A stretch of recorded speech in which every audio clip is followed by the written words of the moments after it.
So despite having lived in Porto for 2.5 years, I've never actually been on a Douro Valley wine tour, which is something that I've been wanting to do since I got here.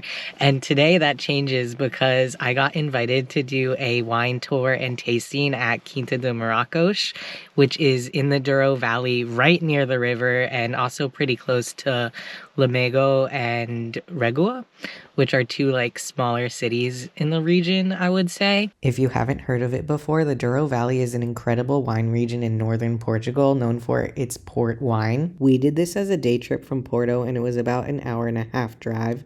The views the entire time were incredible, though I know the camera through the car window does not do it justice. I did make us pull over 2 different times to take videos outside of the car as well. For lunch, we went to an all-you-can-eat sushi place that was suggested by our incredible wine and tour guide, Diana. This was cheaper than Porto and it had a ton of different options, and I really ended up enjoying the fruit sushi, including a banana and mayo roll that sounds disgusting but was actually delicious. So we just got lunch in Lamego and now we are about to do the wine tour and tasting.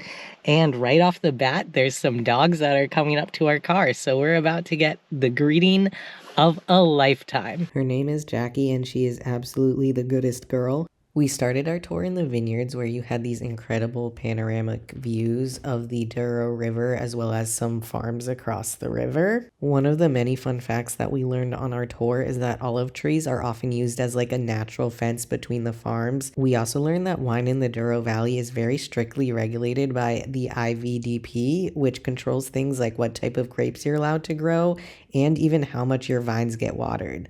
Also, we saw this cool machine in the vineyard, which apparently separates the grapes from the stems. We then headed over to the first tasting where we got to taste some of the incredible wine that is created at this vineyard. The backdrop for the tasting was of course incredible, but it was really the wines that stole the show. We tasted their red and white Douro Reserva wines. The white was my favorite and had floral and fruity aromas, especially citrus. The red was more red fruits, spices, and chocolate. We also got to try some of the other products they made, including a port jam, which was absolutely delicious. We then continued our tour where we learned how wine was produced. This room is where they stomp on the grapes and then also ferment them. For port wine, they stop the fermentation process a few days early using grappa or aguardente, which gives port its sweet flavor as well as high alcohol content. This machine squishes all the leftover grape skins and such into little grape cakes that get sent to distilleries to make other products like grappa or aguardente. We also got to see the barrels where the wine is aged. The type of container has a huge impact on the flavor of the wine, apparently.